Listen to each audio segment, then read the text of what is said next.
올 봄은 유독 날씨가 좀 요동친다, 그쵸? 월인데 기온이 생각보다는 안 오르고 싸늘하기도 합니다. 감기 조심하시길 바라요. 오늘도 예배당에 나온 여러분들을 주의 이름으로 축복하고 함께 예배하기를 소망합니다. 함께 나눌 설교 본문 말씀은 열왕기상 20장입니다. 열왕기상 20장. 혹시 본당이 지금 춥나요? 그렇진 않죠? 네, 어제 하루 종일 본당에 일부러 미리 불을 뗐습니다. 그리고 밤에 불을 꺼서 일부러 좀 꿉꿉한 거 습기도 말리고 이렇게 맞춰놨는데 좋습니다. 열왕기상 20장 1절부터 우리 43절까지 한 절씩 나누어서 읽고 내용을 살피도록 하죠. 저는 쉬운 성경을 읽을게요. 가지고 있는 성경들 읽으시기 바랍니다. 20장 1절 열왕기상입니다. 제가 먼저 읽습니다. 아람 왕 벤하닷이 모든 군대를 모았습니다. 32명의 왕이 말과 전차를 이끌고 모여들었습니다. 베나닷은 사마리아로 가서 그 성을 포위하고 공격했습니다.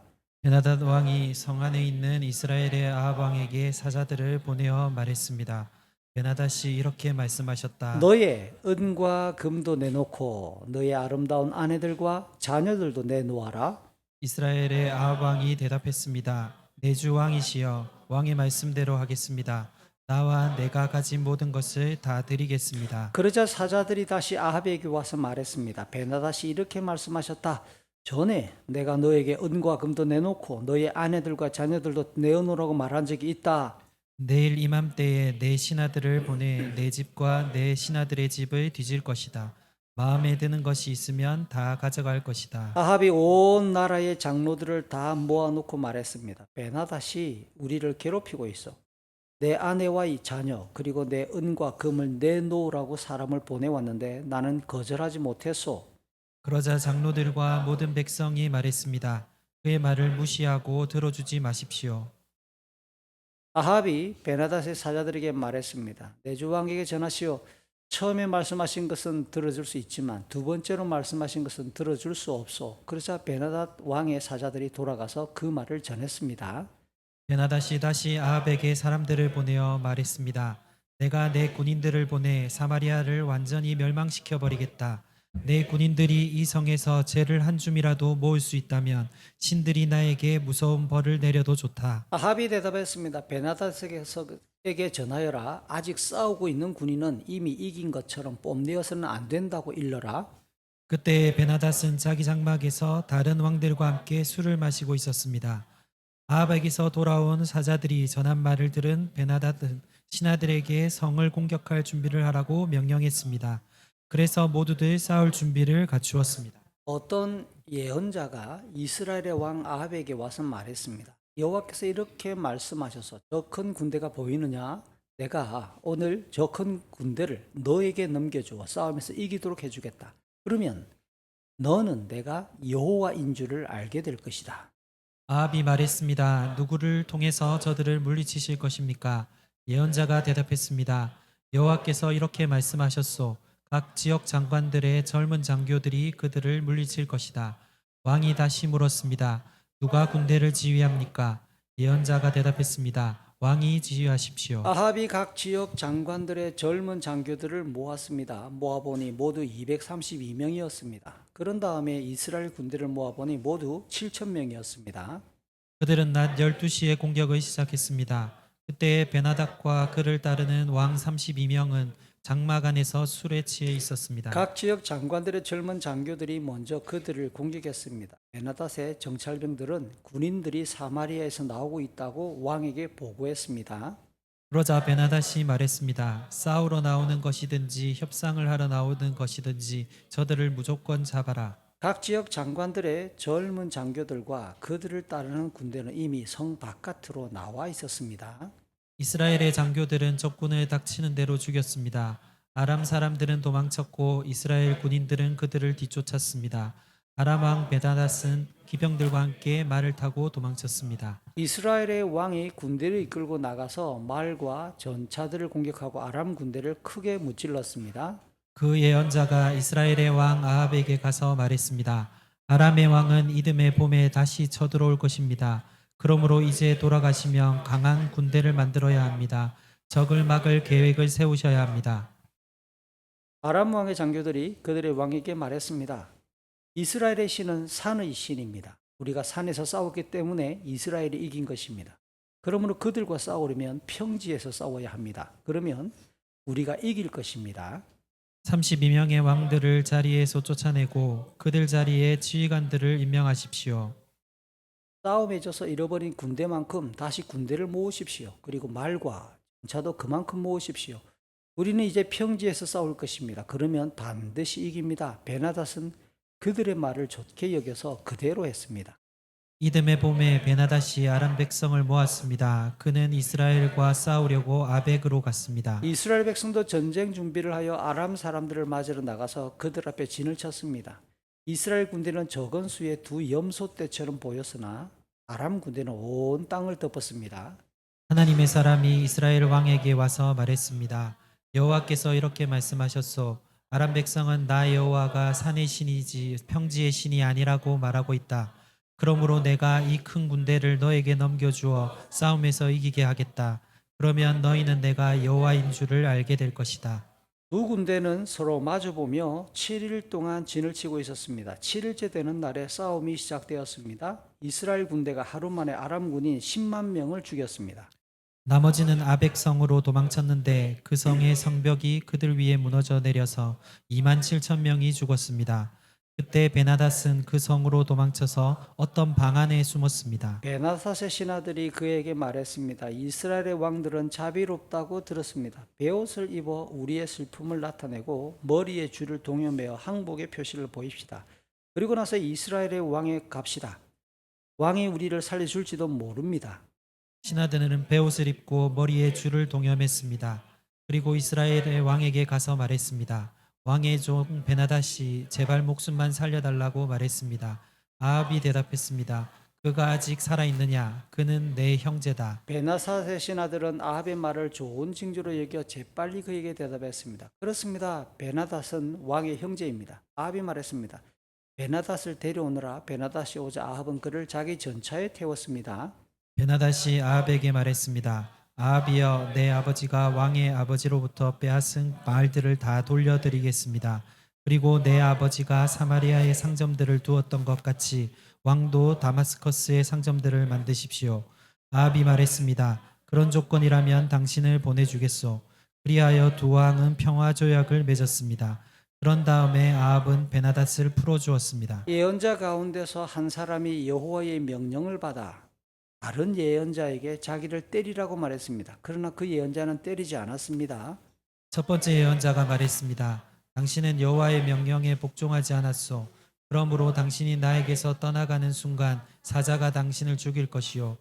두 번째 예언자가 떠나자 사자가 나타나서 그를 죽였습니다. 첫 번째 예언자가 또 다른 예언자에게 가서 자기를 때리라고 말했습니다. 그래서 그 예언자가 첫 번째 예언자를 때려서 다치게 했습니다. 맞은 예언자가 천으로 얼굴을 가려서 아무도 자기를 알아보지 못하게 했습니다. 그리고 그는 길가로 나가서 왕을 기다렸습니다. 이스라엘의 아합 왕이 지나가자 그가 왕을 불러서 말했습니다. 나는 전쟁터에 갔었습니다. 그런데 우리 편 군인 가운데 한 사람이 적군 한 명을 데려오더니 이렇게 말했습니다. 이 사람을 지켜라. 만약 이 사람이 도망치면 내가 대신해서 죽어야 한다. 죽지 않으려면 은 한 달란트를 내야 한다. 그러나 내가 다른 일로 바쁜 사이에 그 사람이 도망치고 말았습니다. 이스라엘의 왕이 대답했습니다. 내가 스스로 정한 벌이니 너는 그 벌을 받아야 한다. 그 예언자가 재빨리 자기 얼굴을 가린 천을 벗어버렸습니다. 이스라엘 왕은 그를 보고 그가 예언자 가운데 한 사람이라는 것을 알았습니다. 예언자가 왕에게 말했습니다. 여호와께서 이렇게 말씀하셨소. 너는 내가 죽이라고 한 사람을 살려주었다. 그러므로 그 대신에 내가 죽을 것이며 그의 백성 대신에 내 백성이 같이 죽을 것이다. 읽습니다. 이스라엘 왕은 무겁고 우울한 마음으로 사마리아로 돌아갔습니다. 아멘. 성경이 가르치는 우리 이 땅에서의 삶의 마지막 모습은 너무 명확하죠. 이야기를 꺼내는 이유는 우리의 삶이 어떻게 끝이 날 것인가 라고 하는 것을 알 때 지금 과정 중에 있고 아직 우리의 인생이 끝을 맞지 않았지만 우리는 어떻게 살아야 될 것인가 라고 하는 지혜가 생기기 때문에 그래요. 얼마 전에 우리 자녀들의 중간고사 1차 지필고사 기간이 끝났지요. 시험 때가 되면 긴장하기 마련입니다. 아이들도 스트레스 받지만 부모도 스트레스를 받습니다. 이런 학교에서 치는 시험뿐만 아니라 취업 시험은 또 어떻습니까? 취준생을 둔 우리 가정에서는 청년들이 시험을 쳤는데 카트라인에서 0.5점, 0.4점 그렇게 떨어졌을 때 또 1년을 기다려야 되고 또 수개월을 기다려야 되는 피말리는 그런 어떤 긴장들이 계속 있게 마련이잖아요. 그런데 이 시험이라는 게 늘 우리에게는 긴장을 주지만 뭐가 시험에 나올지를 안다면, 시험 문제를 내는 사람이 누구인지 안다면, 그분이 평소에 뭐라고 강의했고 가르쳤는지를 안다면 비교적 우리는 그 시험을 대하는 자세가 여유로워질 수 있지 않을까요? 그게 성경에서 우리 인간이 어떻게 마지막을 맞을 것인가 라고 하는 것과 연결되는 또한 과제 중에 하나입니다. 히브리서 9장 27절은 명확하게 말합니다. 사람이 한 번 죽는 것은 정해져 있대요. 태어난 인생이 안 죽는 사람 봤습니까? 이거는 예수 믿으나 안 믿으나 모든 인생들이 동의하는 문장이잖아요. 한 번 죽는 것은 정해져 있습니다. 여기까지는 교회 밖에 있는 사람이나 교회 안에 있는 사람이나 모두가 다 동의하는 명제란 말이에요. 그런데 성경은 덧붙입니다. 그게 끝이 아니라 반드시 창조주 하나님에 의해서 우리가 심판을 받을 것이다. 심판이 있대요. 그럼 우리는 인생 종합 시험을 쳐야 되는데 어떻게 시험을 치고 준비해야 될 것인가라는 거예요. 그 기준이 무엇인가라는 거예요. 어떤 기준으로 우리 인생이 하나님께 심판을 받을까? 사도 바울의 말을 귀 기울여 들으십시오. 로마서 2장 6절, 7절, 8절 같이 한번 읽어볼까요? 하나님께서는 각 사람이 행한 그대로 갚아주실 것입니다. 인내로서 선한 일을 행하며 영광과 존귀와 영원한 것을 구하는 사람들에게는 하나님께서 영생을 주실 것입니다. 그러나 이기적인 욕심만 가득하여 진리를 거스르고 옳지 않은 것을 따르는 사람에게는 하나님께서 진노와 화를 내리실 것입니다. 줄 치십시오. 어디에 줄을 쳐야 될까요? 제가 성경을 읽다가 교회를 다니면서 깜짝 놀란 것은 예수 믿고 천국 간다, 예수 안 믿고 지옥 간다는 말을 많이 들어봤는데 오늘 로마서 2장 6절에는 뭐라고 말하느냐? 각 사람이 행한 그대로 갚아줄 거예요. 아니 행한 그대로, 여러분 우리가 잘 외우는 요한복음 3장 16절은 하나님이 세상을 사랑하사 독생자를 보내셨으니까 그 독생자를 믿는 자마다 영생을 얻는다고 되어 있어요. 믿는 자마다. 사도행전 4장 12절 하나님이 구원을 얻을 만한 유일한 이름으로 우리에게 보내주신 분이 바로 예수의 이름이다라고 말합니다. 예수의 이름을 알고 예수의 이름을 믿는 자에게 우리는 구원을 얻는다고 늘 생각하는 거죠. 에베소서도 2장 8, 9절 너희가 그 은혜를 인하여 믿음으로 말미암아 구원을 얻었나니. 누구든지 이는 자랑치 못하게 자기가 무엇을 행했고 내가 무엇을 가졌고 누구도 자랑치 못하게 하기 위해 은혜로 믿음이 발생하는데 그 은혜로 발생한 믿음에 따라 구원을 받는다고 가르치잖아요. 그런데 로마서 2장 6절은 각 사람이 행한 대로라니요. 여러분 이게 좀 뻑뻑하지 않으세요?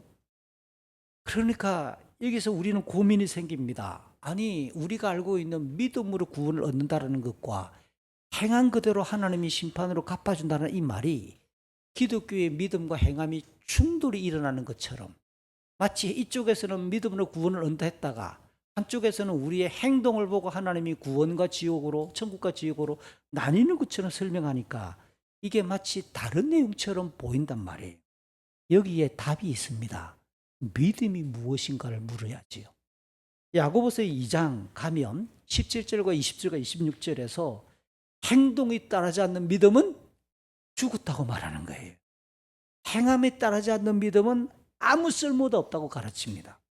영혼이 우리 인간을 구성하는 영혼과 몸이 있는데 영혼이 죽은 몸이 아무것도 능력이 없고 하나님 앞에 갈 수 없는 것처럼 믿음도 행함이 없으면 죽은 것이다. 이게 성경이 가르치는 종합적으로 가르치는 믿음의 정의입니다. 구현하자면 방금 제가 언급했잖아요. 인간은 육신과 영혼으로 구성되어 있어요. 에베소서 2장 1절 허물과 죄로 죽었다고 말할 때 몸을 말하는 게 아니라 우리 인간을 구성하는 우리의 영혼이 죄 가운데 죽어 있는 상태라는 거예요. 다만 하나님께서 구원하시기로 작정된 자는 놀랍게도 요한복음 3장 5절과 16장 8절을 보면 성령께서 먼저 죽어 있는 그 영혼을 향해서 영혼을 살려주셔요. 그래서 거듭났다, 다시 태어났다고 말하는 겁니다. 그 거듭난 자에게 무엇이 싹트느냐, 믿음이 싹트기 시작하는데 그 믿음의 내용에 무엇이 죄인지를 깨닫기 시작해요. 하나님께서 기뻐하시는 의가 무엇인지도 알게 돼요. 그리고 인생의 심판에 대해서도 깨닫게 되는 거예요. 그래서 믿음의 주요 내용이란 인간이 하나님을 반역했구나. 아, 내가 그동안 하나님을 알지 못했구나.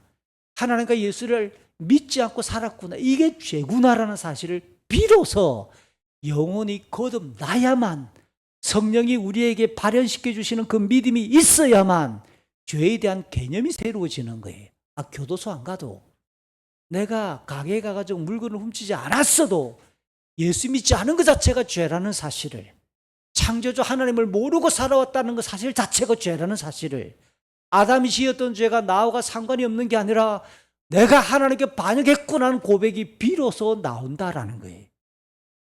동시에 예수님의 대속을 통해서만 그 죄값을 치를 수 있고 죄 용서를 받아 하나님의 자녀가 되어 영생으로 초대받는다. 이게 믿음의 핵심적인 내용들이라는 거죠. 동시에 이 믿음이 한 가지 더 덧붙입니다. 로마서 6장 얘기를 종종 했잖아요. 사도 바울은 로마서 6장에서 예수 믿는 것을 예수 그리스도와의 연합으로 설명합니다. 그래서 우리가 지금까지 예수 모르고 믿음 없이 살아왔던 죄 아래서의 그 삶의 모습을 돌이켜서 예수가 죽었을 뿐만 아니라 부활했으니까 우리가 예수 그리스도와 연합되었으면 이제 하나님을 향하여 살아야 될 몫이 남아있는 것도 믿음이에요. 그 말은 지금까지 죄 아래서 살아왔던 우리의 삶을 깨고 벗어서 우리의 행동을 돌이켜서 하나님의 백성다운 경건하고 선하며 어려운 행동을 수반하는 것이 곧 믿음이다라는 거예요. 그러니까 우리가 잘못 생각하는 것은 아무것도 안 하고 입술만 고백하고 내 마음으로 믿으면 된다고 말하지만 그런 믿음을 성경은 말하고 있지 않다라는 겁니다. 예수 믿는다고 말하는 것은 구체적으로 우리의 언어와 우리의 얼굴 표정과 우리의 호흡의 색깔과 우리의 발걸음과 우리의 시간을 어디에 들이고 있는지, 우리의 돈이 어디에 쓰여지고 있는지, 우리의 몸이 어디에 앉아가 있고 무엇을 기뻐하고 즐거워하는지까지를, 우리의 일상 전체를 믿음이라는 단어는 포함하고 있다는 사실을 성경이 가르치고 있다는 거예요. 오늘 본문이 시험과 관련되는 내용이기 때문에 제가 장황하게 서론을 시작했습니다. 갑자기 엘리야 이야기가 나오다가 오늘 본문에 엘리야 이름이 한 번도 안 나와요. 오늘 본문 열왕기상 20장, 다음번에 살펴보게 될 21장은 지난번에 살펴봤던 19장의 부연적이고 굉장히 멋있는 추가적인 증명 자료입니다. 다시 말해 하나님께서는 선지자 엘리야를 통해서 아합 집안과 이스라엘 향하여 심판을 19장에서 예고하셨더랬습니다. 그런데 오늘 본문과 다음에 살펴볼 21장, 22장에서 아합이 죽어요. 그래서 하나님이 분명히 아합 집안을 멸할 것이라고 말했던 것이 22장에서 아합이 죽음으로 시작되는데 그 사이에 끼어있는 20장과 21장은 아합이 죽어 마땅하다고 하는 것을 증빙서류로, 증명자료로 딱 붙여주고 있는 내용입니다. 하나님 대신에 바알 숭배를 국교로 장려했던 이 아합이 과연 어떤 악행을 저질러서 참 이 사람은 그 죽음이 아깝다고 여기지 않고 야, 인제 죽나? 아직도 살아있어? 지금 죽었어? 라고 깜짝 놀랄 만큼 죽음 마땅한 죄인이라는 사실을 고발하고 있는 고발장의 내용이 오늘 본문과 21장이에요. 먼저 제가 방금 이야기했던 것처럼 직전에 달라 19장의 내용을 정리하면 오늘 본문과 연결이 조금 더 의미가 있겠죠. 갈멜산에서의 영적인 대결 소식을 듣고도 이세벨 왕비는 꿈쩍하지도 않았어요. 그녀의 이런 태도와 그리고 도리어 엘리야를 내일 이맘때 죽이겠다라고 살해 위협을 받았던 이 엘리야는 실망과 두려움 속에서 그냥 도망해서 저 가나안 땅 남쪽 끝에 호렙산으로 도망을 갔고 거기에서 이스라엘을 향한 하나님의 섭리와 심판 계획을 하나님께 직접 엘리야가 들었어요. 그 일은 장차 이스라엘이 아람 왕 하사엘의 침략으로 이스라엘 전체가 큰 공경에 빠질 것이고 아람이 등장하기 시작합니다. 아합 왕가도 오래가지 못하고 예후라고 하는 신하에 의해 격변이 일어나 예후 왕조가 들어서게 될 것도 하나님이 알려주셨어요. 이 같은 하나님의 광대하시고 엘리야가 깨닫지 못했던 그 너비와 또 넓은 하나님의 깊은 판단과 그 계획을 다 듣고 나서야 엘리야는 그 실망과 영적 탈진의 터널에서 벗어나 엘리사를 찾아가 선지자로 세움으로 그의 사역을 다시 시작하고 있는 내용이 19장이었어요. 오늘 본문의 1절, 2절, 3절, 4절 첫 부분을 읽다가 보면 아람 왕 벤하닷, 아람이 드디어 등장합니다. 아람 왕 벤하닷이 32명의 왕을 모아 말과 전차 부대를 이끌고 이스라엘을 침략해서 왕궁이 있는 사마리아를 삥 포위한 상황에서 이제 아합은 성 안에 갇혀버렸어요. 그 갇혀있는 이스라엘 왕에게 아람 왕 베나닷이 사자를 심부름꾼을 보내어서 이렇게 선포합니다. 네가 가지고 있는 모든 은가금 내 거, 그리고 너의 아내들 다 내 거, 너 아내들이 낳았던 자식들까지 다 내 거 라고 선전포고를 뻥 하는 거죠. 그랬더니 아합이 뭐라고 대답을 하느냐, 이게 처음에는 너무 의아했습니다. 아무런 저항도 한번 싸워보지도 않고 맞습니다, 맞고요, 내가 가지고 있는 모든 거 다 당신 겁니다. 이런 아버지, 이런 남편 데리고 살겠어요, 여러분? 세상에 이렇게 왜 이런 말을 했을까? 이렇게 맞장구를 치는 겁니다. 사실 아람은 지난번에도 한번 언급했죠. 사무엘 하 8장, 열왕기상 4장, 오늘 본문과 배경이 되는 과거 시절 한 100년만 올라가도 다윗 시대, 솔로몬 시대는 이스라엘의 지배를 받던 약소국이었어요. 그랬던 아람이 이스라엘이 남유다, 북이스라엘로 쭉 쪼개져서 분열된 이후에 서서히 독을 품고 세력을 키우기 시작했지요. 그러다가 남쪽 유다의 아사 왕하고 북쪽 이스라엘의 바하사 왕이 싸움을 벌일 때, 그게 열왕기상 15장입니다. 얼마 지나지 않았지요. 그때에 남쪽의 유다 아사가 북쪽에 있는 아람에게 도움을 요청해요. 그때 아람 왕의 이름도 베나닷이었어요. 그랬더니 아람이 남쪽 유다 아사 왕의 요청을 받고 북쪽 이스라엘 변방을 침략하니까 북쪽에 있던 바하사 왕이 남쪽과의 싸움을 그만두고 빨리 자기 땅으로 되돌아간 이야기가 열왕기상 15장에 나왔더랬어요. 이런 일을 겪으면서 아람의 세력이 확 갑자기 뻥튀기 되면서 세력이 커져버리고 자신감도 크게 상승한 거예요. 그 당시 방금 언급했던 것처럼 아람의 왕도 베나닷. 그러면 북이스라엘의 바하사 왕 때도 아람 왕은 베나닷, 지금 아합 왕 시절에도 베나닷. 북이스라엘의 바하사와 아합 사이는 시간이 얼마나 흘렀느냐? 30여 년 흘러왔어요. 그 시대의 평균 나이나 여러 가지 내용을 따져볼 때 아람 왕의 이름이 30년 전에도 베나닷, 지금도 베나닷, 이 베나닷 뭘 먹었길래 이렇게 오랫동안 왕정 통치를 할까라는 것 때문에 고민이 많이 생깁니다. 그래서 자료를 찾아봤더니 오늘 본문에 등장하는 베나닷은 30년 베나닷의 아들 베나닷이겠다라고 추정할 수 있는 인물입니다.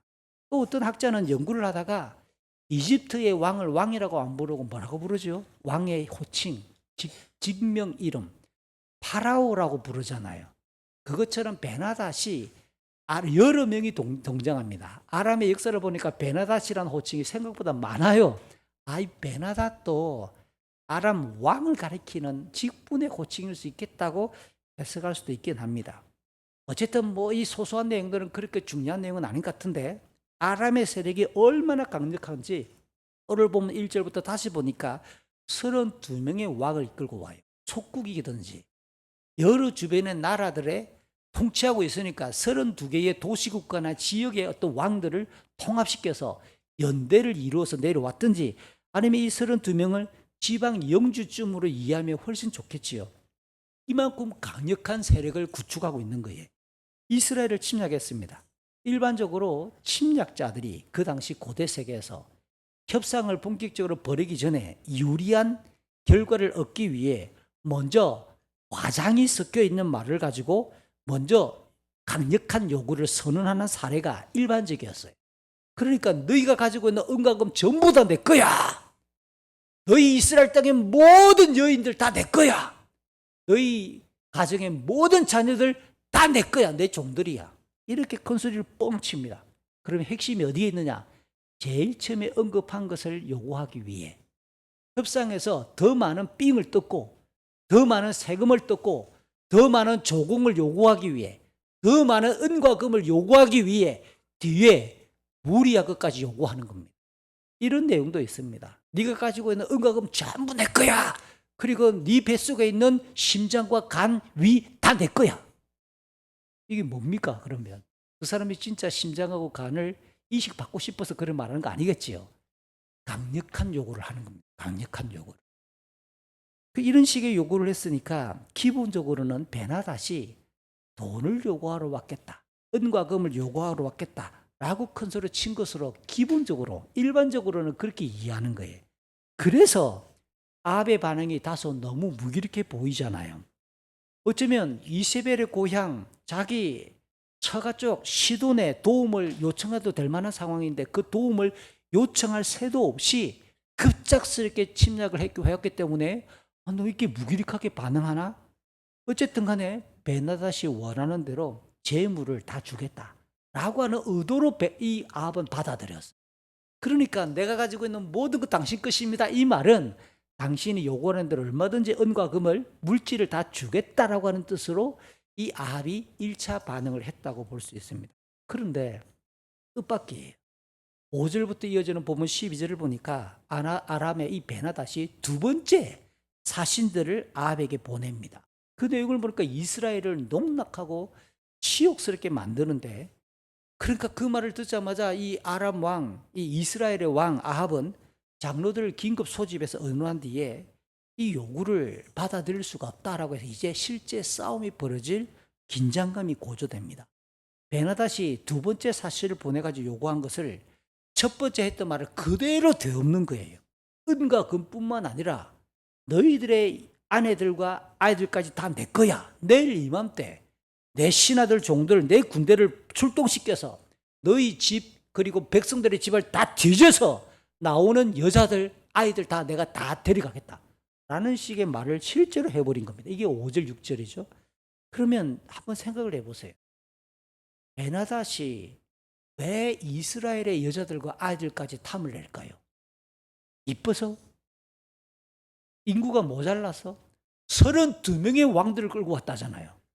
그러니까 이미 아람은 군인 수가 모자라는 게 아니에요. 충분히 자기 입맛대로 이쁜 여인들을 마음껏 착취할 수 있는 세력과 힘을 가지고 있는 사람이에요. 그럼에도 불구하고 계속해서 아합이 당신이 요구하는 대로 은과 금을 주겠다고 말했는데도 불구하고 아니 나는 여자가 필요하고 아직도 아이들도 필요하고 다 데리고 가겠다니까 라고 말하는 것을 가만히 분석해 보면 아람 왕 베나닷은 목적이 은과 금에 있지 않은 거예요. 목적이 침략을 해왔으면 옛날에는 땅을 넓히기 위해 땅덩어리 확보하기 위해서 온 것도 아닌 것처럼 보입니다. 제가 보기에는 과거 다윗과 솔로몬 시대에 이스라엘의 지배를 받은 것에 대한 역사적 그들의 상처에 대한 안갚음, 이게 큰 거죠. 이 안갚음을 목적으로 이스라엘의 치욕을 안겨주기 위해 너희들이 과거에 우리 할아버지 때 그랬잖아. 우리 아버지 때 그랬잖아. 이런 마음을 우리 한국 사람은 좀 이해가 될걸요. 좌우에 역사적으로 우리를 괴롭혔던 그 나라가 뭔가 했다. 잘 됐다. 우리는 그러잖아요. 이렇게. 당해본 사람만이 가질 수 있는 뭔가가 있는 거예요. 이게 아람이 지금 베나닷이 그런 마음으로 온 겁니다. 그런데 불구하고 아무리 약속이고 힘 빠진 이스라엘을 하더라도 아내와 자식까지 순순히 내어줄 왕이나 나라가 어디 있겠어요. 그래서 아합은 긴급하게 모든 장로를 소집해서 의논한 끝에 장로들과 백성들이 반대하지요. 싸웁시다. 죽더라도 싸웁시다. 이게 기본적이죠. 그래서 베나닷의 사자들에게 아합이 말합니다. 처음에 요구사항, 첫 번째 사신을 보냈을 때 요구했던 은과 금 그렇게 해석했는데 은과 금이라면 다 주겠지만 두 번째 것, 아내들과 자식들까지 요구한다면 수용할 수 없다. 7절, 8절. 이렇게 대화가 주고받는 겁니다. 그러니까 베나닷이 세 번째로 사신들을 보냅니다. 선전포고죠. 그 내용은 히브리 성경을 직역해보면 10절을 이렇게 직역할 수 있습니다. 사마리아의 부스러기, 이 쉬운 성경은 죄라고 번역했습니다. 사마리아의 부스러기를 내 군인, 내 백성들의 손에 가득 채우도록 신들이 나를 도와줄 것이다. 이건 이제 더 이상 협상 없다, 대화 없다, 박살내러 가겠다 라고 하는 말을 10절에서 그렇게 적어놨습니다. 자, 그랬더니 11절 아합이 이제 이판사판입니다. 까짓거 한번 붙어보자. 11절 뭐라고 말하느냐. 그 베나닷의 요구를 거절했기 때문에 그 베나닷이 보냈던 전령들에게 이미 우리는 칼을 차고 있는데 칼을 빼기도 전에 이미 큰소리 치는 것은 웃기지 않냐. 칼을 찬 자가 칼을 벗은 자처럼 전쟁을 시작도 안 했는데 전쟁이 끝난 것처럼 말하는 것은 아니야. 이게 뭡니까? 길고 짧은 것 한번 대봐야 되잖아. 한번 붙어보자 라는 말로 아합이 맞대응을 했습니다. 한치의 양보할 의사가 없이 팽팽하게 지금 전운이 감도고 있는 분위기가 만들어지고 있는 사마리아 성이죠. 놀랍게도 이 아합이 얼마나 자신만만했는지 이런 장면도 좀 특이합니다. 12절 총력전을 예고했는데 베나닷은 뭐하고 있느냐. 동행하고 있는 32명의 왕들과 자기 장막에서 1번 전략을 고민하고 있다. 2번 낮잠을 자고 있다. 3번 술 마시고 있다. 4번 텔레비전 보고 있다. 정답은 술을 마시고 있는 거예요, 이게. 여러분, 이게 영화나 드라마에서 이런 장면 보신 적 있으세요? 이게 일반적이지도 않고 상식적이지도 않지요.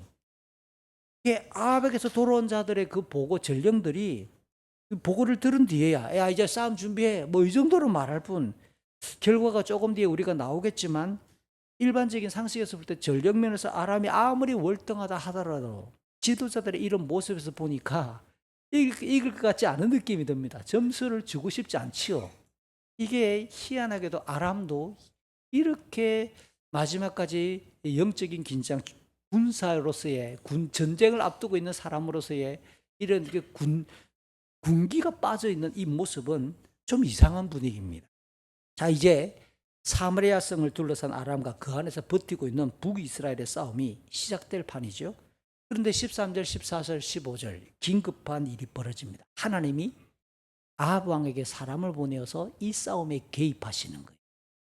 한 예언자가 이스라엘 왕 아합을 찾아와 여호와께서 오늘 저 큰 무리, 저 군대를 아합에게 넘겨주어 승리하게 하실 것이고 그 결과로 아합으로 하여금 여호와 하나님이신 줄 알게 할 것이다 라고 하는 말씀을 전했습니다. 완전히 급반전되는 이야기가 아닐 수 없습니다. 그랬더니 아합은 누구를 통해 아람을 물리쳐야 되겠습니까? 싸움을 붙어야 되겠는데 누가 아람과의 싸움에서 선봉에 서가지고 나가야 되겠습니까? 물었더니 여호와 하나님께서 이 예언자를 통해 대답합니다. 각 지역 장관의 젊은이들, 원어 성경은 젊은이들이라고 했는데 쉬운 성경은 젊은 장교들이라고 잘 번역했습니다. 각 지역 장관이 소속되어 있는 지역에 있는 젊은 장교들이 주축이 되어서 리드를 하게 만드는 겁니다. 그리고 다시 아합이 묻습니다. 제일 선봉에는 그 장교들을 누가 지휘합니까? 당신이요. 왕이 직접 나가라 라고 하나님께서 예언자를 통해 거듭 말씀하십니다. 그래서 아합이 각 지역 장관에게 속해 있는 젊은이들을 소집해 보니까 232명. 그리고 싸울 수 있는 군대 수를 백성들을 세어 보니까 7,000명. 여러분 흥미로운 거는 두 가지 문장이 굉장히 재미있습니다. 여호와인 줄 알게 될 것이다. 이게 오늘 본문에 2번 나오는데요. 이게 출애굽기에는 출애굽기 6장 7절, 7장 5절, 10장 2절, 14장 4절, 16장 12절 출애굽기에 여러 번 등장한 문장 중에 하나입니다. 이게 뭐냐? 여호와인 줄 알게 될 것이다. 하나님이 언약에 신실하시고 그리고 파라오에게는 이스라엘을 보호하고 인도하시는 신이라는 사실을 강조하기 위해 내가 내 백성, 나와 언약을 맺은 내 백성을 철저히 책임진다 라고 하는 뜻을 가지고 있는 문장이 내가 여호와인 줄 알게 될 것이다 라는 말이에요. 더 놀라운 것은 에스겔서입니다. 저는 에스겔서를 청년 시절에 읽다가 어느 날 이 단어가, 이 문장이 반복되는 것을 알고 성경을 통독할 때마다 숫자를 붙이기 시작했어요. 그래서 성경을 제가 가지고 있는 성경에 에스겔서를 펼치면 이 문장이 나올 때마다 쭉 번호를 붙였는데 제일 많이 붙인 숫자는 68번. 최근에 읽었던 것은 64번. 그러니까 좀 이거는 끼워 넣을까 말까 고민될 만한 문제가 약간 있어요. 빼놓고 보면 최소 에스겔서에서는 60번 이상 나옵니다. 여호와인 줄 너희가 알게 될 것이다. 내가 여호와인 줄 알게 될 것이다. 라고 하는 문장이 60번 이상 에스겔서에 나와요. 이 에스겔 성경이 유다 백성과 예루살렘이 바빌론에게 멸망하고 포로로 잡혀간 상황에서 그들이 겪는 고통의 이유를 말합니다. 하나님과 맺었던 언약에 불충실했기 때문에 망한 것이다. 동시에 언약에 신실하신 하나님의 주권 속에서 장차 회복될 것이고 구원의 역사가 진행될 것을 알릴 때마다 내가 여호와인 줄 알게 될 것이다 라고 반복하는 거예요. 자, 그렇다면 내가 여호와인 줄 알게 될 것이다, 이 말을 오늘 본문에서 하나님께서 예언자를 보내어서 아합에게 하고 있다, 이 말이 뭡니까? 여호와를 버리고 바알 종교를 국교로 택한 아합에게 지금 여호와 하나님이 직접 찾아오심은, 그것도 아랍의 침략의 무기력한 상황에서 마지막 발버둥을 치고 있는 매우 심각한 위기의 상황임을 감안할 때 하나님은 아직도 아합과 이스라엘을 포기하지 않으시는 거예요. 그들의 조상들과 언약을 맺으셨기 때문에 자기 백성을 보호하시려는 언약에 신실하신 하나님이심을 교훈하기 위해 오늘 문장이 지금 본문에, 그리고 조금 있다가 한 번 더, 두 번이나 반복해서 사용돼요. 게다가 지금 이스라엘 군대를 세어보니까 몇 명이라고요? 7,000명. 앞선 젊은 장교들 232명 빼고 전쟁에 참여하면서 7,000명, 우리 7,000명이라는 숫자가 우연처럼 보이잖아요. 그러나 19장 직전의 내용에서 하나님이 엘리야에게 뭐라고 말했습니까? 바알에게 한 번도 무릎 꿇지도 않고 절하지 않은 자가 몇 명 남았다고요? 7,000명 있다. 이게 우연처럼 보입니까? 이게 뭡니까?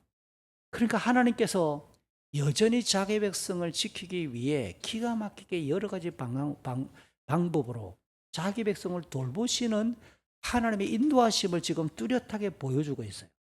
그래서 하나님께서는 이 아합을 통해 갈멜산의 영적 대결 현장에 있었던 아합에게 진짜 여호와 하나님 살아있구나, 대단한 분이구나. 아합은 보았잖아요.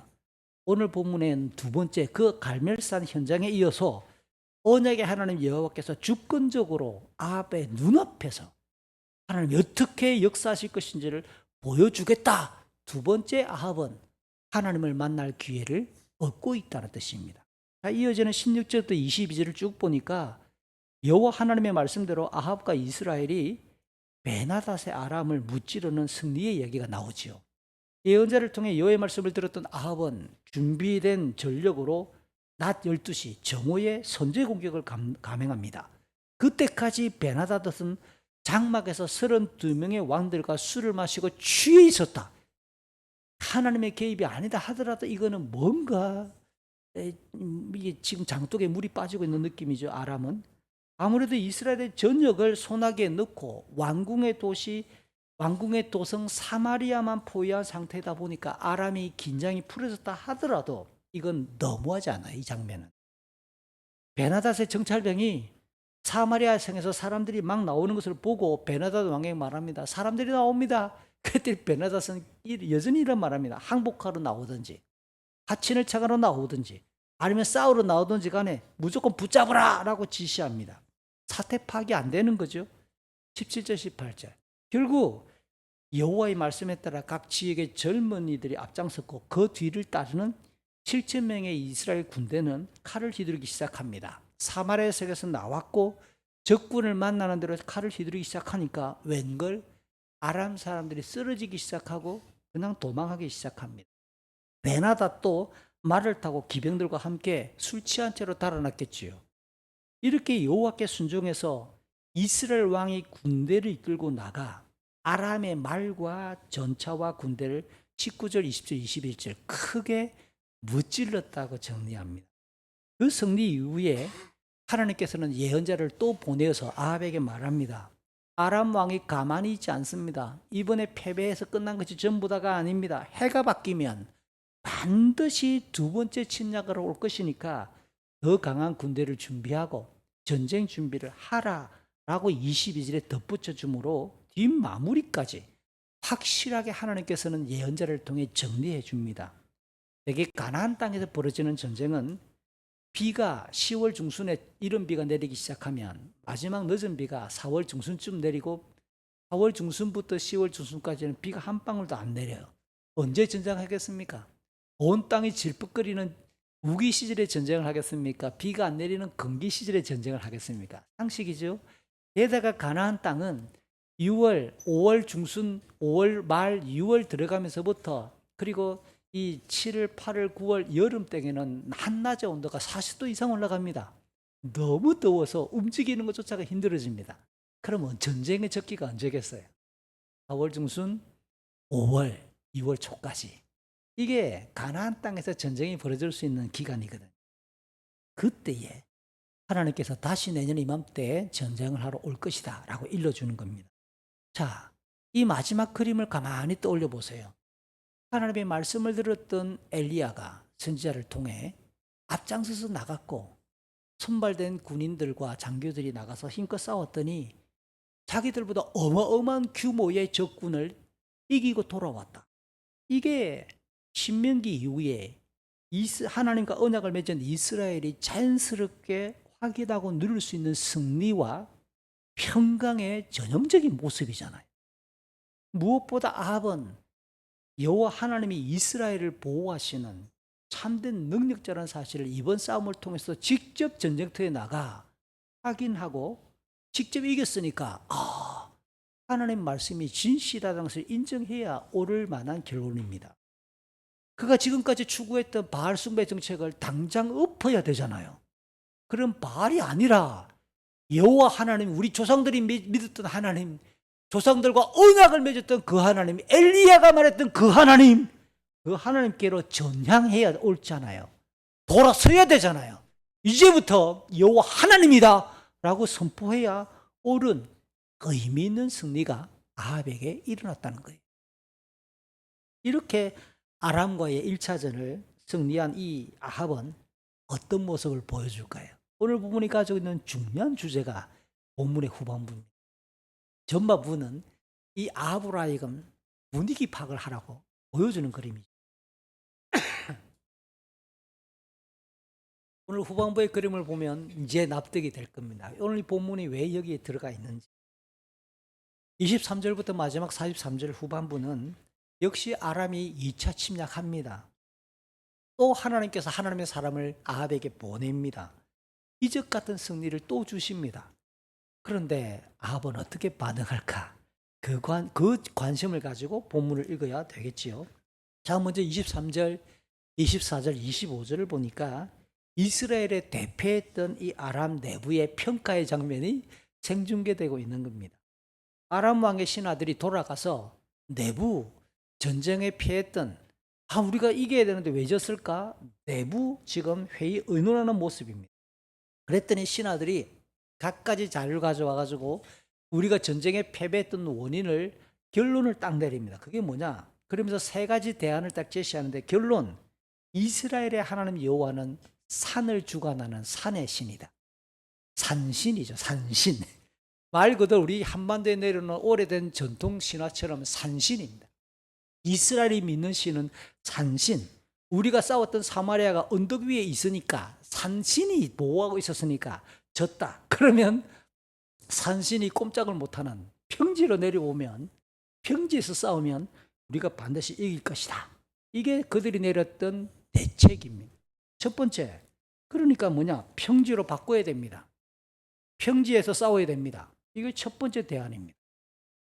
두 번째는 처음 동행했던 32명의 왕들을 내쫓고, 왜 이런 평가가 나왔을까요? 아마 제 생각에는 이것을 첫 번째로 내세우기에 베나닷 왕이 그 핵심에 들어가 있었으니까 말을 못했겠죠. 술이나 마시고 있고 싸워야 되는데 말이지 정신이 빠져가지고 32명의 왕들을 전부 다 내쫓고 왕이 직접 지휘관 총독을 임명하십시오. 왕이 직접 충성스러운 지휘관들을 임명해서 총독을 임명해서 그렇게 다시 갑시다. 보좌하는, 이 전쟁을 수행하는 왕을 보좌하는 32명의 핵심 리더들이 엉망이라는 거다. 세 번째, 마지막으로 그때 잃어버렸던 죽었던 군인을 보충해서 군대 수를 보충하고 그때 빼앗기거나 죽었던 말과 전차도 다시 마련해서 평지에서 싸웁시다. 평지. 결국은 평지로 갑니다. 그랬더니 아람의 왕은 맞장구 칩니다. 옳거니. 그래서 준비해 가는 거죠. 자, 이 아람 신하들과 아람 사람들의 분석을 보십시오. 이 내용을 보면 1차적으로 그들은 어떤 신관을 가지고 있느냐.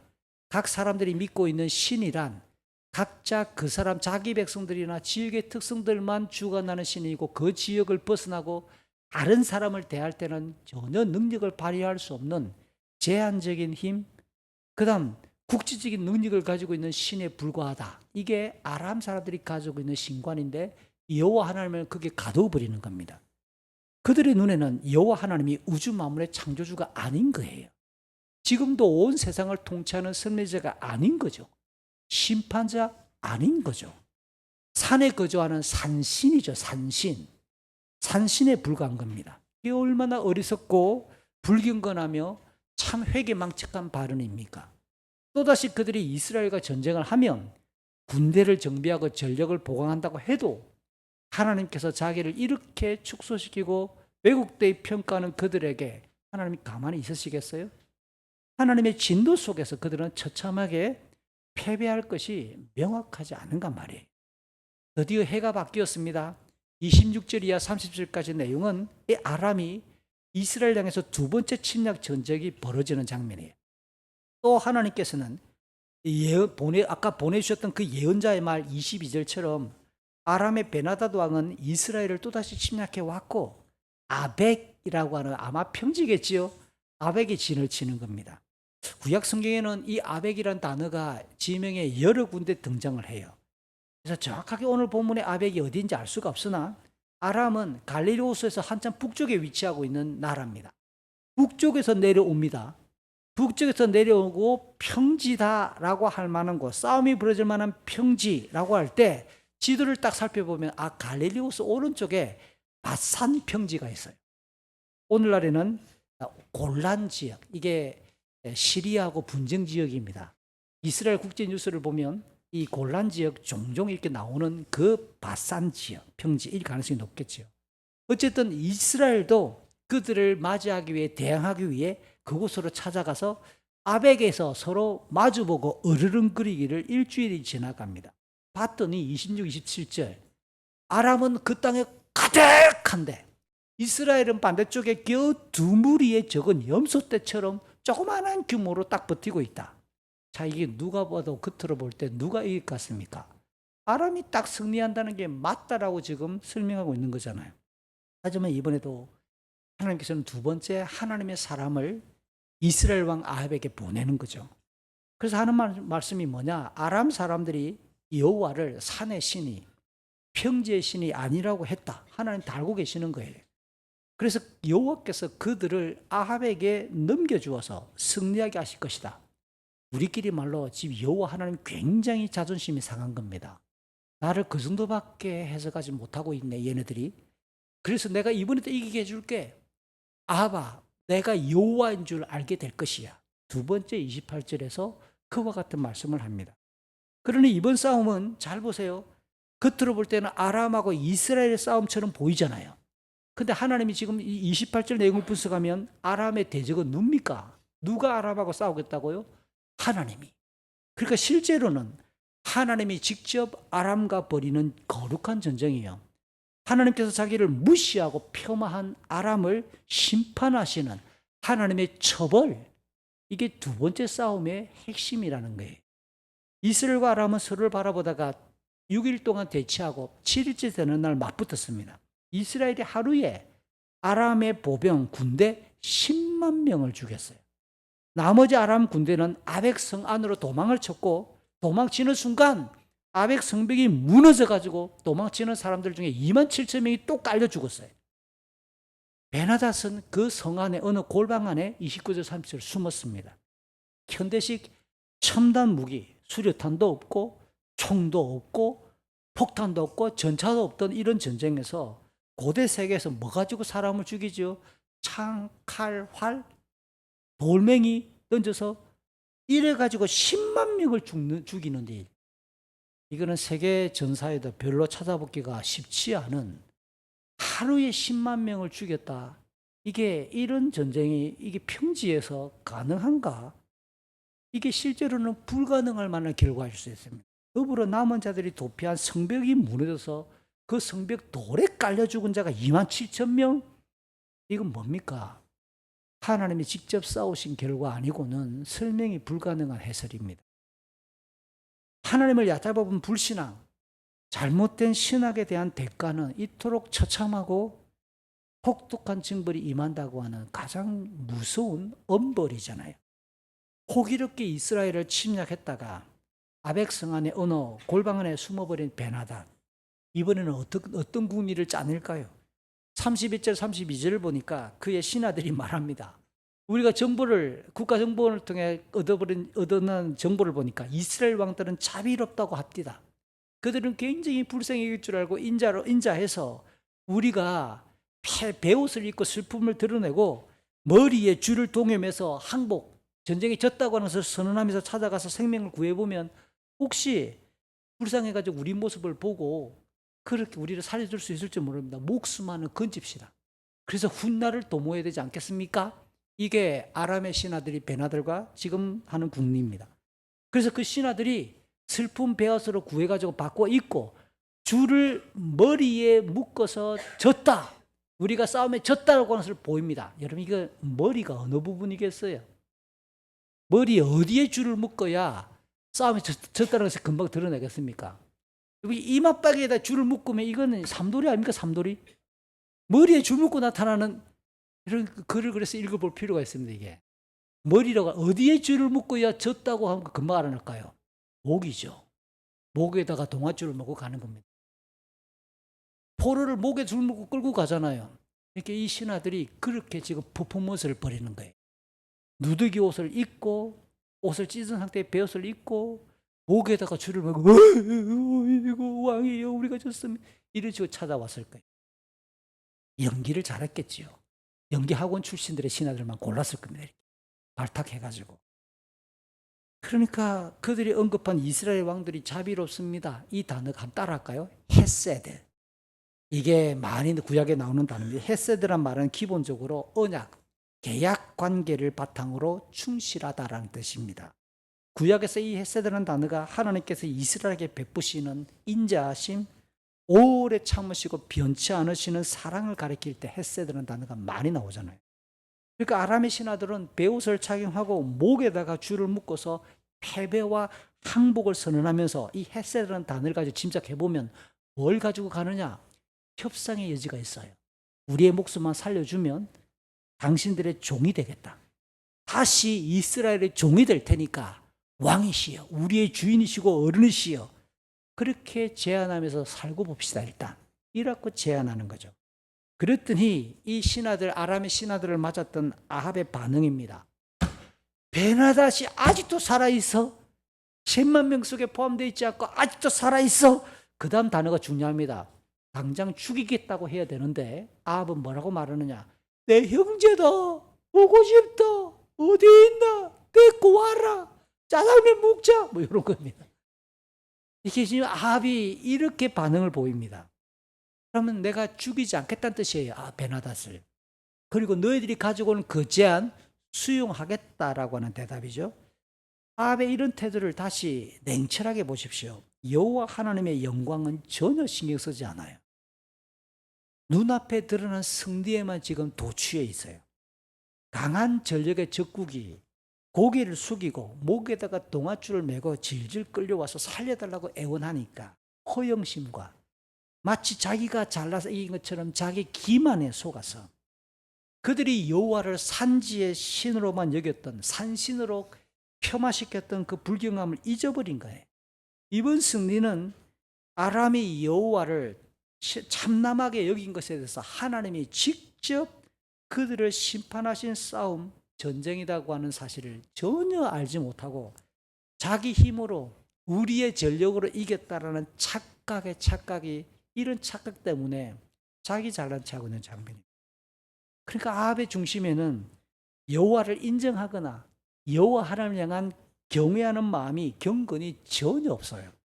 이런 면에서 본다면 영적인 이런 기준과 관점에서 본다면 아합도 아람 사람들과 똑같은 수준이죠.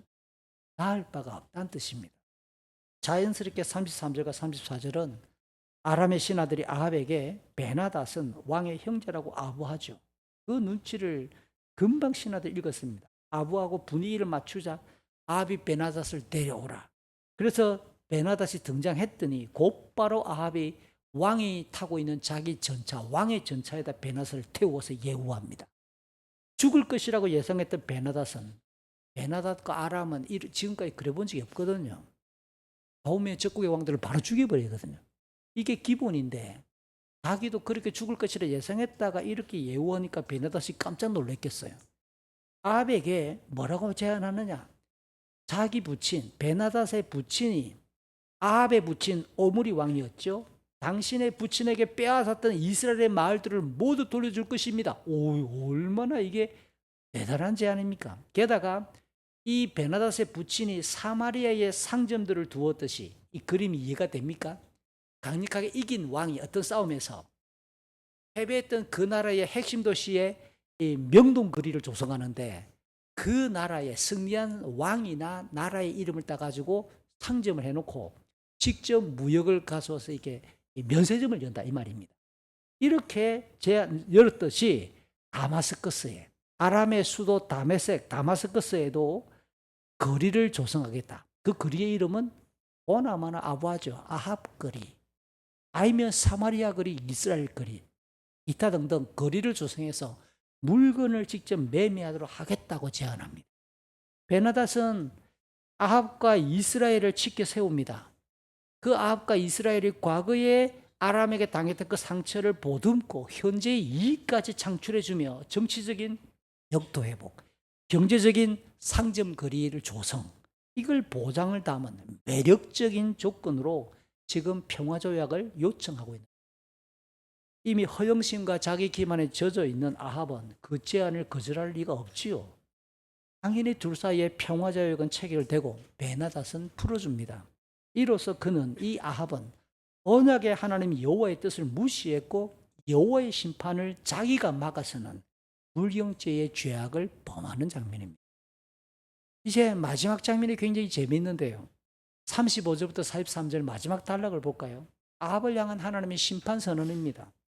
예언자 아들들, 이 히브리 성경에는 제자들이라 안 되어 있고 예언자의 아들들이라고 표현되었습니다. 그러니까 아들이란 말이 아버지의 후계자니까 예언자가 되기 위해서 준비하고 있는 신학생들이 여러 명이 있다는 분위기가 읽혀지는 단어입니다. 이 예언자의 아들들 가운데 한 사람이 여호와의 명령을 받아 동료 예언자에게 자기를 때리라고 합니다. 이 친구가 한 신학생에게 하나님 말씀하셨다. 네가 나를 때려. 그러면 그 말을 들은 신학생의 동료 예언자가 이 예언자를 때려야 되겠습니까? 안 때려야 되겠습니까? 인정으로 볼 때는 때릴 수가 없지요. 장난할 수도 있으니까.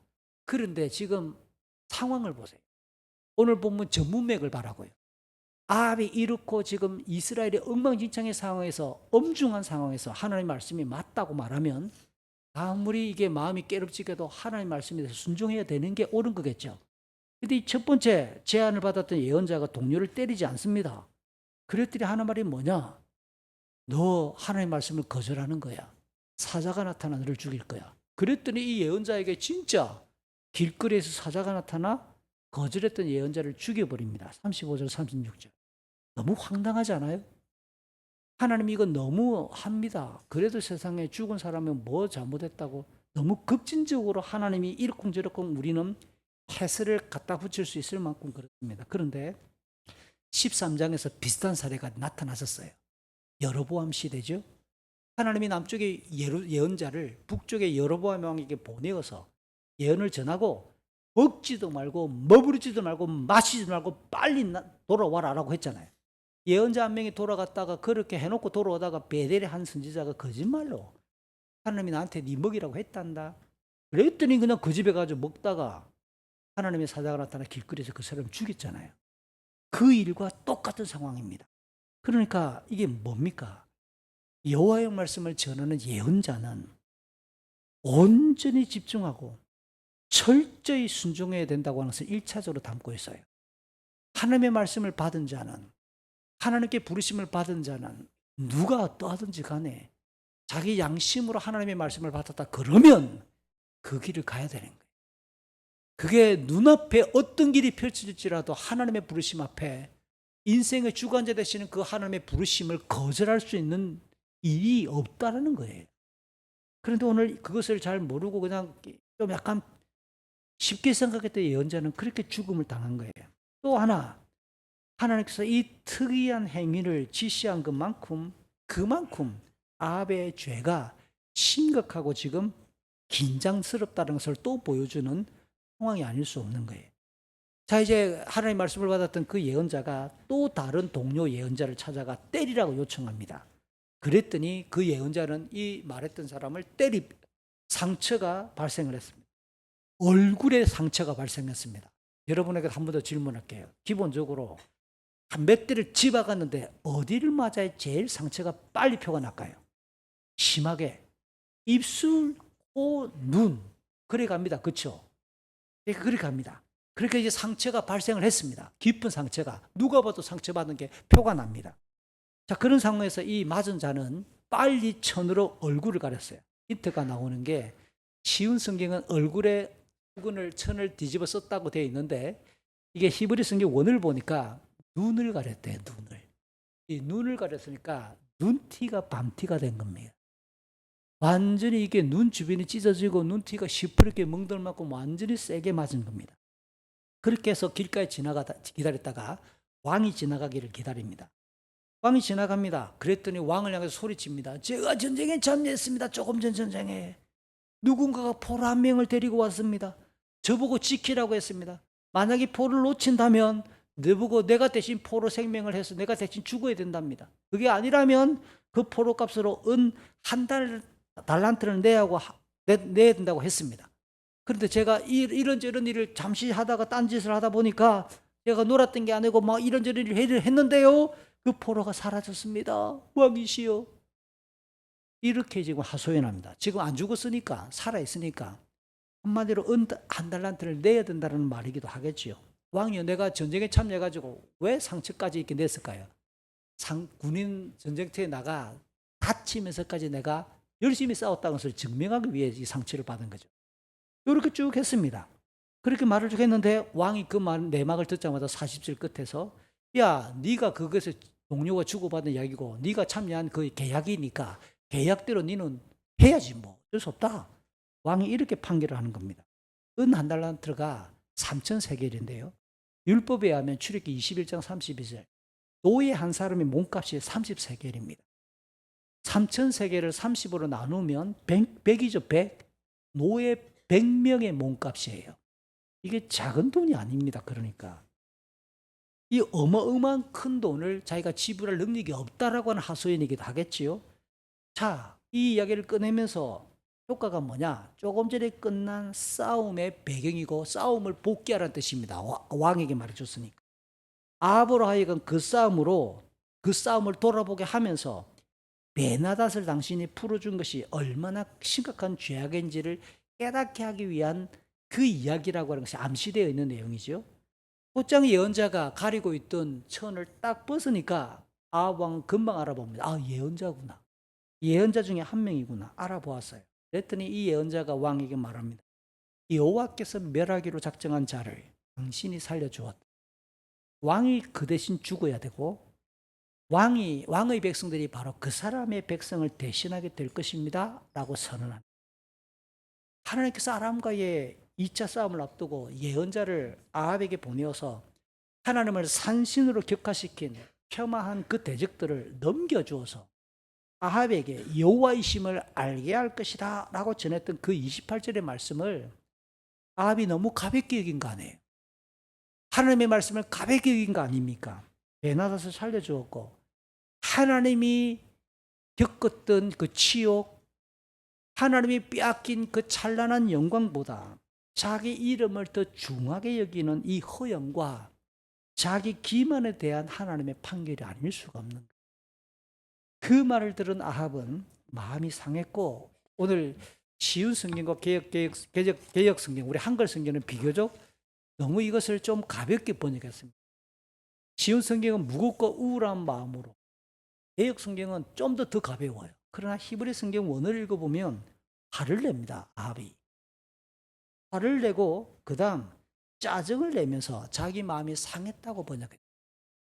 이렇게까지 예언자가 말하는 것을 아합은 기분 나빠합니다. 네가 감히 나한테, 이런 식으로 하나님께서 예언자를 통해 들려주시는 이 심판의 판결을 거부하는 거예요. 결론적으로 정리를 해보면 아합은 자기 행위에 대한 반성, 뉘우침의 여지가 있다 없다? 없어요. 뭘 잘못했는지 인정을 안 해요. 자기 잘못이 무엇인지, 무엇을 잘못했는지 전혀 알지 못하고 오늘 본문이 끝납니다. 그러니까 이 상황에서 볼 때 하나님 앞에서, 이 한 인생의 심판자이신 하나님 앞에서 아합은 죽어 마땅할 수밖에 없는, 하나님의 영광을 이렇게 자기 마음대로 유린하고 있는 어처구니 없는 죄악의 모습을 고발하죠. 아합은 언약의 하나님 여호와께서 북이스라엘을 아람으로부터 2번이나 지키시고 보호하셨음을 알지 못합니다. 그저 자기가 탁월해서 승리했다는 자만심에 젖어 그냥 여호와 하나님을 능멸했던 아람 왕 베나닷을 살려주었죠. 특이하게도 오늘 본문에서는 설교를 시작할 때 제가 이야기했던 것처럼 엘리야의 이름이 단 한 번도 나오지 않아요. 이거 어떻게 해석할까요? 대신에 여호와께서 보내신 예언자, 하나님의 사람, 예언자 무리들이란 표현이 3번이나 나오지요. 이런 내용들을 가만히 보면 19장에서 엘리야가 어떻게 하나님께 하소연했죠? 나만 남았다.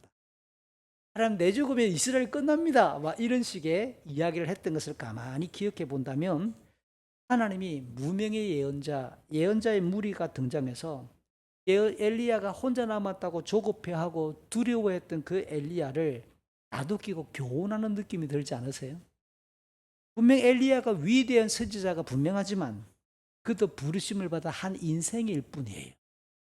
그의 뒤를 이어 이미 그가 세웠던 엘리사가 계속 사역하게 될 것이고, 오늘 본문처럼 다른 선지자도 충분히 사역할 수 있음을 명확하게 보여주는 장면 중에 하나지요. 대개 우리가 이런 오류에 빠진다고요. 교회에서, 교회들마다 우리 교회가 지금부터 기도 좀 같이 해야 됩니다. 마음을 같이 모아야 되는데, 직분자를 선출하거나 교회당을 새로 짓거나 꼭 시험 듭니다. 왜 그래야 되는지 모르겠는데 그래요. 왜? 자기가 생각하는 판대로 안 짜져서 그런가 모르겠어요. 여러분 그거겠지요? 그러니까 사람들은 되게 짜증 아닌 짜증을 내요. 야, 누가 어느 교회 장로가 됐대. 그럼 그 교회를 다니다가 중간에 나온 사람은 헐, 내가 아는데 그 사람 까면 아닌데, 굉장히 무서운 발언을 그 사람 입에서 한 거예요. 오늘 아합 같은 발언을 하는 거예요. 저도 목사이긴 하지만 제가 여러분에게 감히 두렵고 떨림으로 말하는 거예요. 하나님의 일하심을 우리는 마지막에는 스톱해야 돼요. 이전까지는 치열하게 고민하고 치열하게 기준을 세워서 치열하게 선거 과정을 치렀다면 마지막 결과가 딱 나올 때는 아멘하고 받아야 돼요. 뭔 말인지 이해가 되시겠습니까? 하나님의 일하심에 대해 교회가 하나님의 집이라고 고백하잖아요. 교회의 머리라고 여러분 고백하잖아요. 여러분 교회가 주님의 몸인 것을 인정하십니까? 구세대교회의 머리 통치자 주인이 그리스도인 것을 기억하십니까? 그러면 한 사람이 아니라 우리가 80명이 70명이 투표를 했는데 그중에 3분의 2가 집사가 돼가 권사로 뽑혔다. 그게 주님의 뜻이라고 인정할 수 있겠습니까? 우리가 줄어들잖아요. 희한하게도 내가 안 되면, 아니 나는 안 돼도 되는데 왜 그동안 20년 동안 없던 직분을 또 하려고 그래? 성경에서 주님이 세우신 직분이니까. 20년 동안 우리가 조심했으니까 이제 세워보자는 거 아니겠어요? 제가 여러분을 설득하는 거예요. 근거는 성경을 가지고. 이게 담임 목사로서 저희 고민입니다. 조심해서 조심합시다라고 지금까지 해오다가 계속 그러니까 직분은 필요하고 사람은 필요한데 없으니까 불편한 게, 앞에서 목회하는 입장에서 교회를 함께 고민하는 일하는 사람 입장에서는 여간 불편한 게 아닙니다. 있어야 마땅한 직분인데 없으니까 딱 깨놓고 당회가, 아니 담임 목사가 교회가 지금 진행되는 일들을 보고 당신은 권사니까 일을 해야 합니다. 당신은 집사로서 이러해야 됩니다라고 말할 수 있는 당위성이 제게 없어요. 그냥 여러분의 위원회에서 몇 사람이 모인 위원회에서 위원장 뽑았고 그냥 이렇게 조장 몇 명 있고 이 상태를 가지고 조장과 현재 사회위원장만 가지고는 제가 여러분에게 요구할 수 있는 게 더 이상 없어요. 헌금을 안 한다고 야단칠 수가 없는 거예요. 총회헌법에 기준되어 있는 교인의 의무입니다. 왜 주일 빠집니까? 라고 말을 못 물어보는 거예요. 저의 한계를 아시겠어요? 기본적으로 가져야 될 신앙의 경건과 관련되는 내용들을 요구하는 것이 더 이상 안 되구나. 그러나 직분을 가지고 나면 제가 저희 장로님들에게 묻습니다. 무슨 일이 있냐고. 그러면 되냐고. 당신이 장로란 사실을 기억하고 있냐고. 제가 목사라는 사실을 저는 조심스럽게 여기고 있습니다. 제가 목사라는 사실을. 이해가 되시죠? 하나님께서 일을 진행하는 것에 대해서 아합은 너무 가볍게 얘기하는 거예요. 하나님께서 그렇게 말씀을 받은 자가 오늘 예언자가 왜 죽었느냐? 그게 장난처럼 보이지만 하나님의 말씀이라잖아요. 여기에 엄중하게 우리가 순종할 수 있는가? 교회가 가져야 될 엄중성입니다. 오늘 내용이 이렇게 진행되면서 엘리야도 스트레스를 가졌었고 영적 탈진에 빠졌던 그도 엘리야 앞서도 하나님 일치하실 수 있어요. 엘리야 그도 한 인생에 불과. 모세 죽고 나서 여호수아가 일하잖아요. 여호수아 죽고 나서 엉망진창의 사사시대 하나님 그래도 살아계시다고요. 하나님 나라가 사라지는 게 아니라고요. 우리는 겸허하게 하나님의 부르심 앞에 동력적으로 초대받고 구원의 영광으로 부름받은 그분 앞에 우리는 경배해야 될 자격만 있는 자들이. 말씀을 정리하면 오늘 본문은 하나님께서 엘리야에게 언약을 저버리고 우상 숭배를 보급했던 아합의 집안을 19장 15절 16절에서 엄중한 심판 계획을 선언하셨더랬어요. 그것에 이어 구체적으로 아합의 죄상이 무엇인지를 밝히는 오늘 본문과 다음 한번 더 봅시다. 21장 진짜 못된 놈이 진짜 화가 납니다. 21장을 읽으면 그만큼 아합의 구체적인 죄상을 밝히는 맥락이에요. 북쪽에 위치했던 아람이 두 차례에 걸쳐 이스라엘을 침략했으나 하나님께서 선지자를 아합에게 보내어 승리하게 하시죠. 그 과정에서 아합은 하나님의 능력을 축소시키고 능멸하여 하나님의 심판이 선언되었던 그 아람의 베나닷을 허영과 자기 기만에 취해 살려줍니다. 그 일은 하나님의 영광과 언약을 무시하는 죄악을 범한 거예요. 하나님의 심판을 받아 마땅하다는 것을 스스로 드러내고 증명한 꼴이죠. 제가 설교 시작할 때 언급했던 것처럼 모든 사람은, 우리 모든 인생은 자기 삶에 대해서 하나님께 심판을 받는 사실을 사랑하는 모든 성도 여러분, 그리고 우리 어린 초등부 친구들까지 내가 이 땅을 살다가 죽으면 하나님 앞에 심판받는다. 이 문장 꼭 기억해 주세요.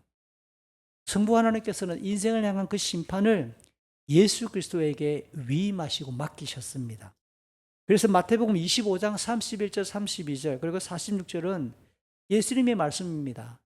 자기가 직접 이 땅에 재림하실 때 인자가 모든 천사들과 함께 영광 가운데 다시 올 때에 영광의 보좌에 앉을 것이고 세상의 모든 사람들이 그 앞에 모일 것이며 목자가 섞여 있는 양과 염소를 딱 오른쪽 왼쪽으로 구분하듯이 인생들을 두 부류로 나눌 것이다.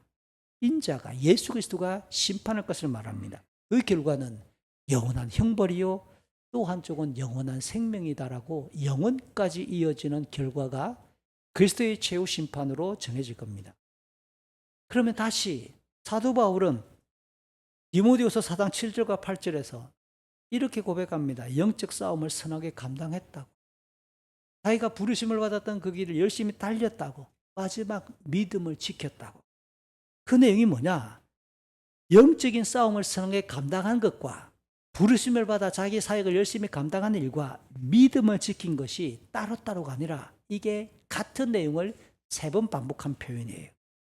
그래서 주님께로부터 영광의 면류관을 받게 될 일만 남았다고 말하므로 믿음이란 일상과 사역이 분리되지 않는 통합된 하나된 실제라는 사실을 여전히 말해주고 있어요. 자, 그래서 제가 여러분에게 다시 말합니다. 믿음이란 일상에서 구현되어야 할 경건한 행위인 것을 꼭 기억해야 됩니다. 영광 가운데 재림하셔서 심판하실 우리 예수님께서는 인생을 어떻게 평가하시고 심판하실까요? 마태복음 25장 35절, 36절, 그리고 40절입니다. 우리가 잘 아는 내용인데요. 설교 시작할 때 이야기했던 믿음이 무엇인가에 대한 예수님 스스로의 답변입니다. 우리 같이 한번 읽어볼까요?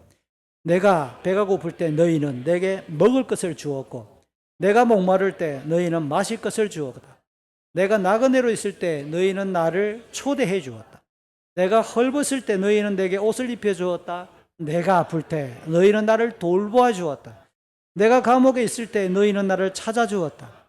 내가 너희가 진정으로 말한다. 보잘것없는 사람에게 한 일, 곧 너희가 이 형제들 가장 사람에게 한 일이 곧 나에게 한 것이다. 단어가 하나 빠졌네요. 곧 너희가 이 형제들 중에 가장 보잘것없는 사람에게 한 일이 곧 나에 대해서 한 것이다.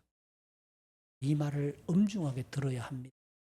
맨 마지막에 이 형제들을 교회 지체로 해석하는 경우가 많이 있죠. 조금 더 확장적으로 해석하려고 하는 교회나 또 학자들 중에는 이웃들 전체다고 해석하는 사람도 있습니다. 저는 이 말씀을 두렵게 봤습니다. 그래서 누가 가장 연약한 자, 누가 고통하는 자인가에 대해서 그들을 향한 고통과 연약함을 헤아릴 수 없다면 주님을 향한 사랑 거짓이거나 그의 믿음은 위선적일 가능성이 높다는 거예요. 말씀을 정리합니다.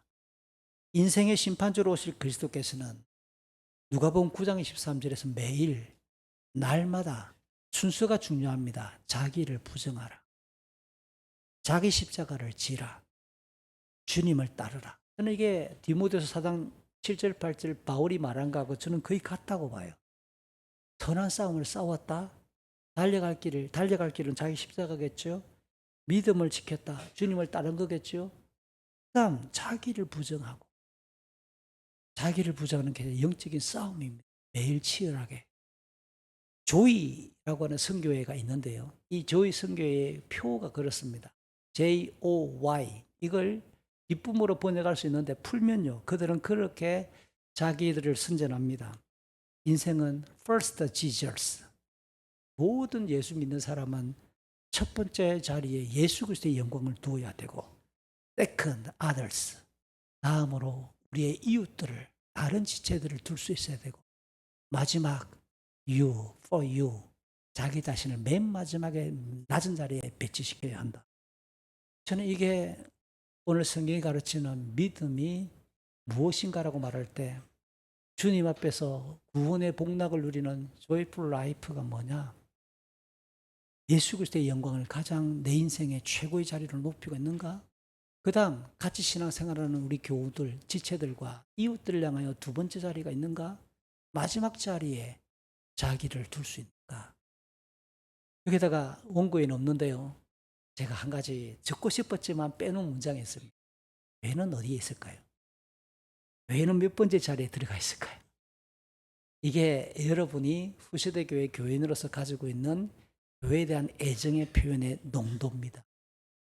저는 단언컨대 1.5라고 생각해요. 예수 그리스도의 몸이며 함께 교회를 구성하는 지체들 그 사이의 교회.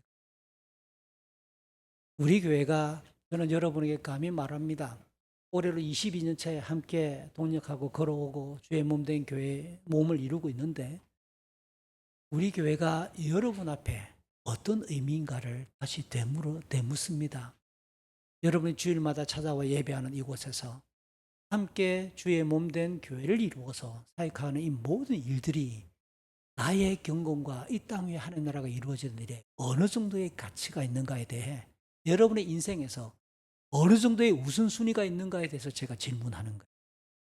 사랑하는 형제와 자매 여러분, 우리 애가 주님의 심판대 앞에 설 것입니다. 여러분이 품고 있는 인생 여정에서 인생의 계획에서 주님은 첫 번째입니까? 여러분은 과연 여러분 인생과 여러분의 가족은 몇 번째입니까? 이 순서가 도치되는 순간 여러분의 경건은 껍데기만 남을 거예요. 어느 순간 주님 앞에 서서 당당할 수 있을 때 우리가 어느 가치와 순위를 잘 지켜야 될 것인가 고민해 주시기를 바랍니다. 같이 시간 기도할까요? 우리 인생에 하나님 앞에, 우리 주님 앞에, 심판대 앞에 설 것을 기억해 봅시다. 엄중하고 두렵지 않으세요?